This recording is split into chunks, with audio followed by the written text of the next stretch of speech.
Alright, ladies and gentlemen, y'all asked for more long form and that's what I'm bringing you today. So what I got queued up is 3 Touge battles in 3 different classes. And to get us started on the right foot, I'm bringing you the bonus clip that most creators will put at the end at the front of the video. I'm in the 2000 Skyline GT-R and my opponent is in the TVR Sagaris, a vehicle that Jeremy Clarkson once said looks like it was designed by a lunatic, then hit with an axe. Heading into T1, we both get on our brakes way too late. I'm able to pivot my car and my opponent takes a nice little flight. But I don't want this to be over. This is my first time actually driving this car. I need to test it, and that looks like a decent car to test it against. But homeboy rewound and flew off the mountain again, and yeah, I think he's just gonna leave and decide he needs to do some more work on his vehicle. Next battle. Now we get into the meat of the video. I'm in the VW GT-I Mark II 1992, and my opponent has the barn find Nissan GT-R 1971. Right up front, I know he's gonna have the acceleration on me, but I think I'm gonna have the corners on him. The reason I say that is because I made this vehicle all-wheel drive. I built it long before I decided to start exploring rear-wheel drive and front-wheel drive vehicles in this game.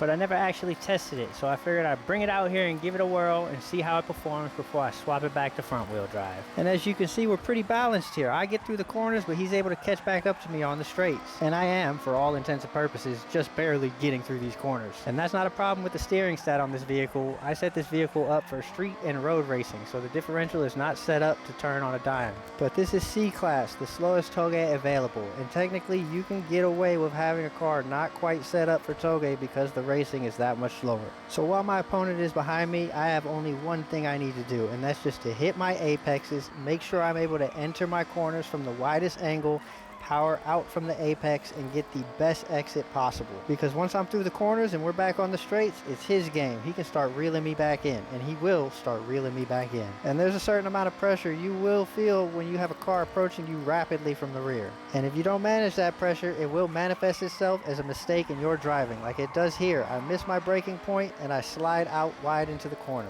Luckily, this thing is a hatchback and the wheelbase is like 3 feet long. I know that's an exaggeration, but it's got a short wheelbase is what I'm trying to say.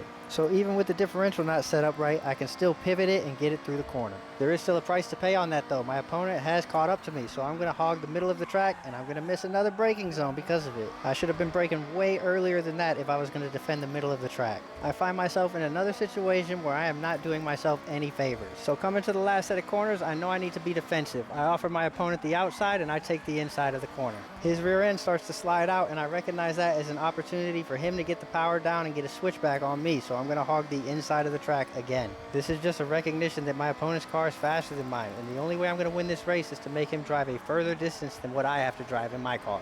After one of the most respectful drives through a final corner I've been through in this game, we're on to drag racing to the finish line. And I'll tell you, if the finish line was even a meter further than what it is, he would have won that race, but I was just able to get it by like 1/100 of a second. That win did not come from the quality of the build on this vehicle. It came from RaceCraft and RaceCraft alone. So we head into round 2 and I recognize immediately that I am in trouble with all of the long straights that are present on this course. I mean, there's just nothing I can do. He's got the power and he's disappearing into the horizon. Pun intended. So I know for this round, if I'm to stand any chance, if I'm to even catch up to this guy, it's gonna be RaceCraft. I have got to hit these corners perfectly. So heading into turn 1, we opt for the late apex, and depending on what car you're driving is going to determine how late of the apex needs to be, because these guardrails on the outside are deadly. If you have to let off the gas to avoid those guardrails like I just did, you know you didn't take the corner late enough. What I'm aiming for right now is what the actor for Ken Miles described in Ford vs. Ferrari. I'm looking for the perfect lap.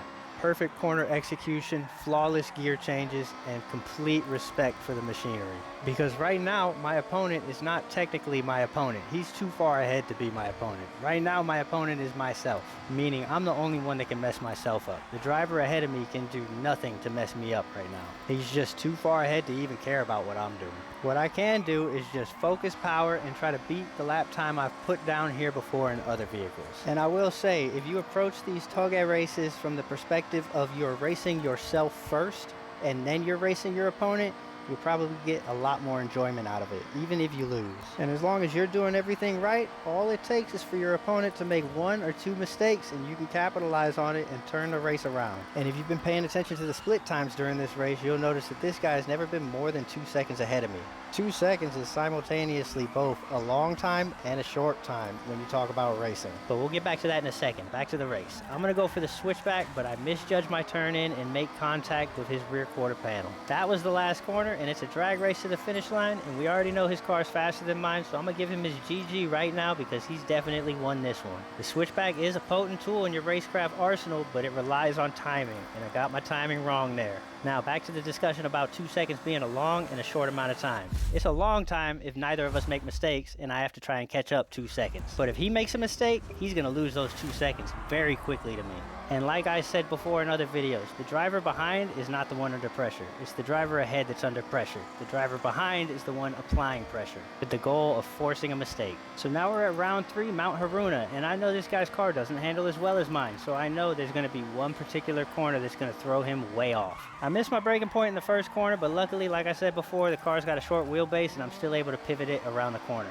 I follow my opponent through this left-hander with the expectation that the off-camber right-hand corner is going to punish his vehicle. Really, anything that's not set up for handling is going to be punished by this corner right here. This corner transitions directly into a cambered left-hander, and my opponent's still on the inside, so we got to leave him room to drive around the inside. And here's the trade-off between the inside line and the outside line. The inside line is a shorter distance, but you can't drive as fast along the inside line. The outside line is a longer distance, but you can drive faster around that longer distance. It's generally accepted that overall the inside line is going to be the fast way around the corner, but if you enter a corner side by side with somebody, you can keep them pinned to the inside and take all the outside to yourself. If they're a clean driver, they're going to restrict themselves in the speed that they're able to carry around the corner, while you can take all the remaining tarmac to power out of the corner and try to get some distance on the opponent that you've pinned to the inside. We're back into another basically straightaway, and I know this guy's going to catch up to me again, so I'm going to defend the middle of the road going into the next braking zone. He could definitely take the inside if he wants, but it takes an extreme amount of confidence to make that corner from that inside line. Now, if he's able to get on his brakes and get alongside me before entering that corner, he might be able to get the overtake done around the outside. But because we were not side by side, I'm still able to use the entire track. Homeboy's still pretty close to me though, and I am still under threat. It's still anybody's game at this point. So we switch back into head down mode and go searching for that perfect lap once again. Well, I guess in Touge point-to-point racing, it wouldn't be a perfect lap, would it? It would be the perfect line. I'm not quite comfortable with how close this guy still is to me, so we're going to straight line through here, making sure we miss the telephone pole and the guardrails. It does seem like my opponent followed me through that line, so we're going to have to do a bit more if we're going to get more distance on this guy. Now, this corner is almost like a high-speed chicane, and it's definitely punishing for a car that's not set up for handling. For this hairpin, it needs to be a very late apex if I want to get the power down and start punching away. And that very late apex is what secured me the distance I needed to win this race. We're now 2 seconds ahead of the opponent. But you know what we said about 2 seconds, right? It's both a long time and a short amount of time. I'm the one under pressure, so I need to make sure that I'm driving these corners beautifully and perfectly. And I was definitely concerned that when we got to this part of the race that he may be able to catch me. The reason for that is because my car is pretty stiff. I can't really get it around these corners as optimally as I would like to be able to get it around these corners. Conversely, his car is a little tail happy, so he could definitely get his car pointed in the right direction long before I get my car pointed in the right direction. But as we cross the next checkpoint, I realized that my worry was maybe a little bit unfounded because now we're about 4 seconds ahead of our opponent. And 4 seconds is just generally a long time. There's nothing short about 4 seconds when we're talking about racing. Meaning I got a little bit of a buffer here. I can make a mistake, I can make 2 mistakes, and I could probably still win this race. I am pretty pleased to see my opponent emote with "Now this is racing," and unfortunately I don't have an auto reply for that. I just hit him with deja vu because I wasn't really thinking. I didn't want to give him the GG just yet because I haven't got to a point where I know the race is in the bag. And all my other emotes are either auto-assigned by Playground Games or they're strictly reserved for dirty drivers to clown on them. He's going to hit me with another "Now this is racing" as we come around the final corner, and I will go ahead and give him that GG now that we know that this race is in the bag. We cross the finish line winning the championship 5 seconds ahead of the opponent. After this, it tried to put us in S2 and we both backed out. So now we're up against a different opponent and we're in S1. Straight away, we're up against everybody's favorite rally tire built 2022 Acura NSX. And can I just say, why are we driving Acuras in Japan? Shouldn't we be driving a 2022 Honda NSX? That's just some food for thought. This Mercedes-Benz SL65 Black Series is my secret weapon against rally tire built metas. Let's just put it this way. If your opponent has a build that out-accelerates yours, then you need to be able to out-brake theirs. So the Acura is back on my ass, and I'm going to hug the inside and make this car do what I built it to do. Brake and corner more efficiently than my opponents can accelerate and corner. Now what happened in the last corner seemed like more of a mistake than anything else. I'm pretty sure that he thought with the speed that he was carrying, he was going to be able to just ghost through me and steal the inside line from me. And when he realized that wasn't going to happen, he didn't have enough time to get back to the outside of the track, get on his brakes, and get around that corner. This is of course all speculation on my part. He could have been doing what I was trying to do with the last opponent. Hug the middle of the track, pin me to the inside, and make the outside overtake on me. Unfortunately, he was just carrying entirely too much speed to make that happen. So now we're headed down to my favorite part of the course. I call it Sector 2 because it is completely unlike the first part of the course and the second part of the course. It's all medium to low speed corners. In my C, B, and A class builds, I'm able to keep it pinned all the way through here. But when I get loose through this corner, I realize that it messes up the line for the rest of this section until I get to the bridge. So, no keeping it pinned in my S1 car, gotta feather that gas a little bit. Definitely not giving anything that's on rally tires a free opportunity to beat me on tarmac. So when you build your car for Touge, just remember, braking, acceleration, handling. Everything else can wait. What I did first is check to see if the all-wheel drive swap would offer me better handling than the rear-wheel drive. And the all-wheel drive swap definitely offers better handling in this car than driving it rear-wheel drive. The second thing I did was swap to the 6-liter V8 because it's got crazy good acceleration. Playground Games definitely nerfed this engine from past titles by adding more weight to it, but it's still a very good accelerating engine. Then I went over to transmissions and picked the transmission that offered me the best steering, not counting the drift transmission. Then we went over to the tire section, put the lightest rims we could find on there, full slicks, and made them as wide as possible. Only after I knew this vehicle's steering stat was as good as it's gonna get did I go over to the power section and use my remaining performance index points to pack stuff under the hood. And to be completely honest with you, there is not a lot extra under this hood besides a stock 6.2 liter V8 and maybe an exhaust. That's really all it takes to build something that can be successful in Touge. So we're in round 2 and we've made it through corner 1. We're neck and neck with our opponent, but he's got that acceleration. But he's also got those rally tires. And there is an off-camber corner coming up that will punish those tires. I'm telling y'all, stop bringing these rally tire builds into Touge. Keep them on the streets or on the road races. We're gonna wait for homeboy because I knew it was coming and I don't want him to back out. We get back on the gas and he lets off his gas for a second to respect the fact that I waited for him. But here comes that monstrous acceleration again, and that just seemed like an accident right there. No harm, no foul. With 2 hairpins coming up, I know I've got the advantage coming through these corners because of my steering. But I still mess it up. I cannot afford to do that too many times against this vehicle. He's less than a second away, and one more of those mistakes will give him my position. We do go off into the grass, and we got to keep it pinned to stay ahead. But I've definitely compromised myself into this basically straight section. Now he's less than half a second behind me, and I'm going to go ahead and try to defend the middle again. And now this is impressive here. With an amazing level of confidence, he gets that inside line and gets by me. But he's still on rally tires, so these sharp changes in directions going from left to right is doing nothing but punishing him. So we quickly pick our first position back up with the understanding that we are still not in the clear. If his overtake on me is any evidence at all, I believe I am racing against a very decent driver who is just sitting in a vehicle that is not optimized for the type of event that we are doing right now. So at this point, like the last time we were on Mount Haruna, we're in head down mode trying to take the straightest line we can to get to the finish line. And I don't realize this when we go through this section. I take it like a chicane is normal.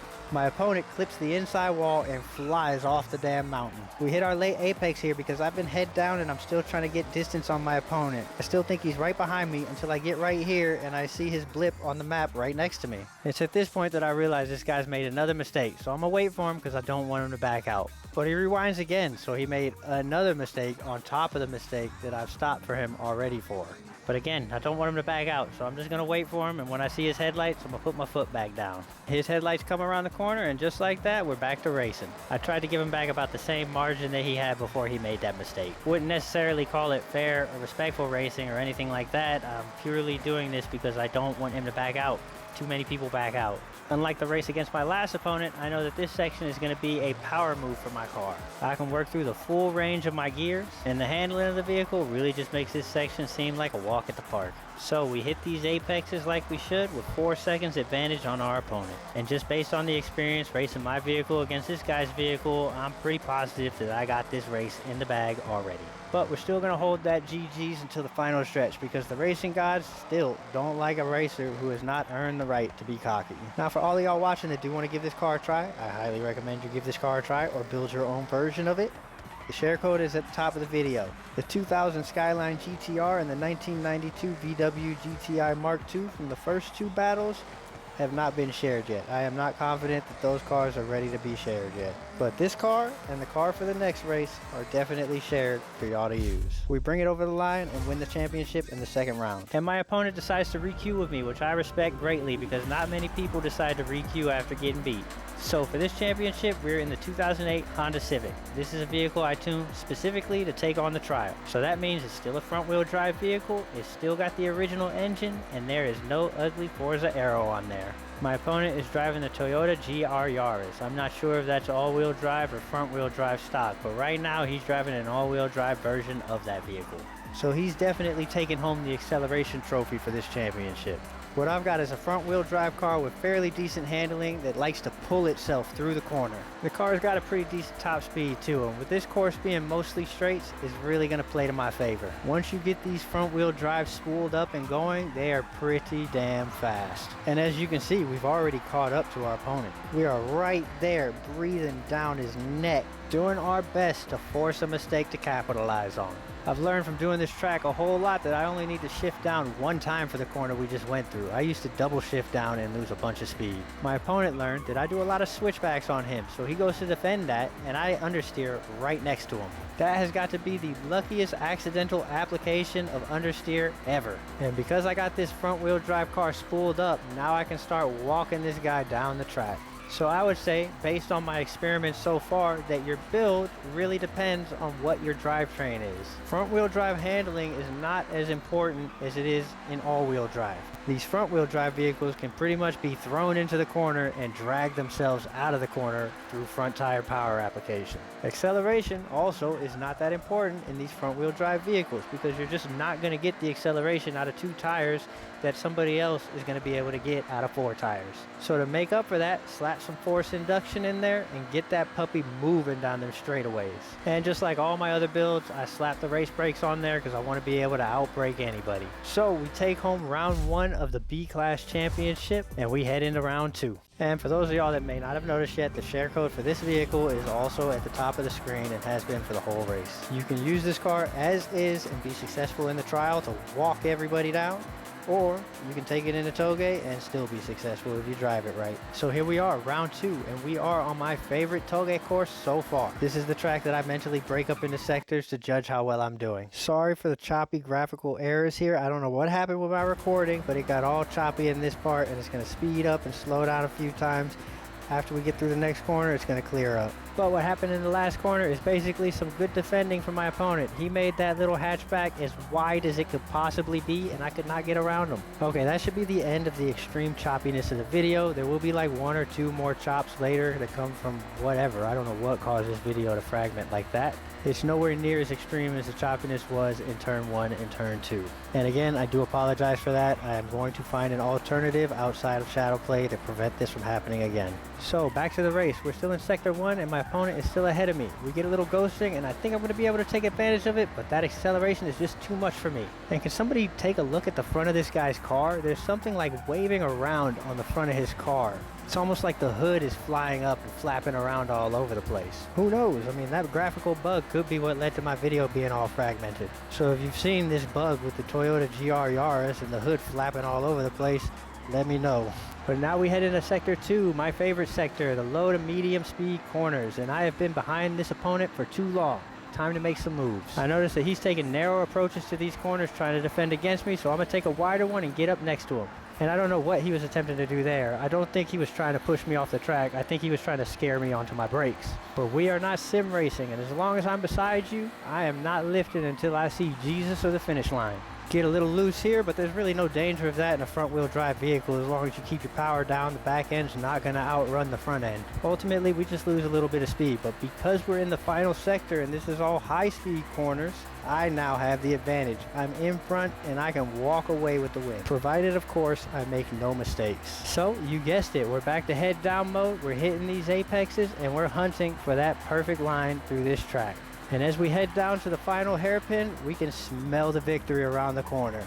We barely miss our checkpoint, but we're able to get this car around the corner. That's what I mean when I say these front wheel drive cars can just drag themselves through the corner. We throw up the GGs and we bring home the championship on the second round again against the same opponent. After this, he's going to try to match us into S2, so we're going to go ahead and call the video here. I really appreciate y'all watching. I hope this is what y'all are looking for when you say you want more long form content.